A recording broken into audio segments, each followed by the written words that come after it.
Okay, Adrian, what a fascinating conversation. Really an interesting guest this week. What were your key takeaways? Well, this is interesting. We all know meditation is good for us, whether we do it or not. We know we should, and maybe of us we've tried. But this is a great idea, bringing sound into the equation. Whether it's the woo, getting the, and going to, of the bowls, or going to Karen's website and getting some free downloads. And that's always great.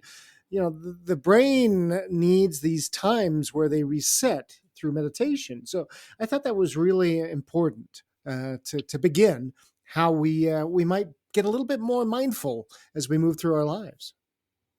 Yeah, I was really taken with the story of Dr. Alexander and his coma Mhm. and coming out. He says it's not our brain that creates this, it's our consciousness. And it goes on, beyond death. This idea of people having after death communications, that's a real thing. People don't talk about it because then people think you're crazy, right? Yeah, yeah. And so you don't take a deeper dive. But more than half of people say, yeah, no, whether it was through a scent or a touch or a dream, that there was this communication. She said something that really struck me, that when people die or you lose them, this idea that you will see them again. We didn't get a chance to go much deeper into that, that your consciousness does move on and that Hmm. you're kind of reunited in a way. I'm sure there was a lot more we could have talked about Yeah. there.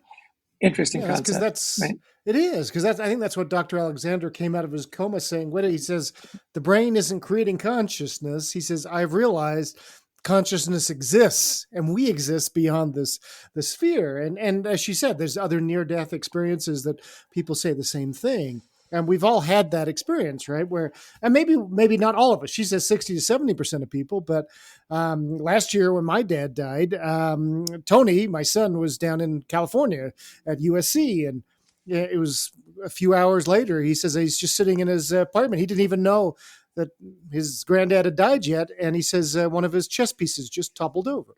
And he says Uh, he just looked, and he says he felt very peaceful. He says, but there was somebody there, and mm, granddad was going and telling him, "Hey, I know you're not here. You can't be, but I love you."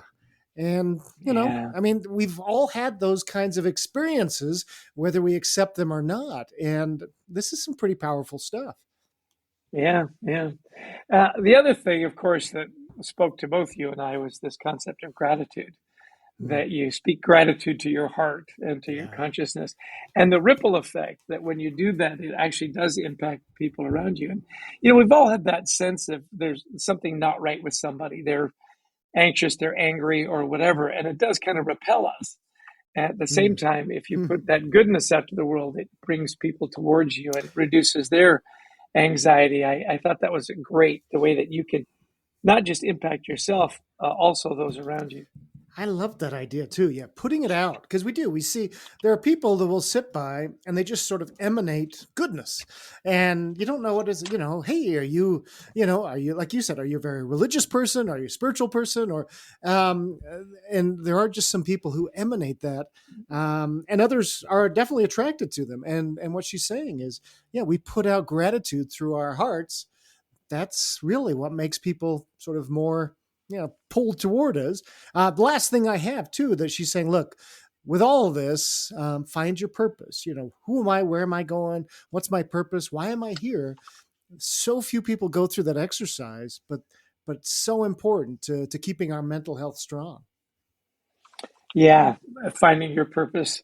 Because boy, when you don't have a purpose, it gets really tough to get up in the morning, doesn't it? I Yeah, agree with you on yeah. that. Well, as we put more gratitude out into the world, we want to express our special thanks and gratitude to our wonderful producer, Brent Klein, to Christy Lawrence, who helps us find all these amazing guests, and of course, to all of you who listen in.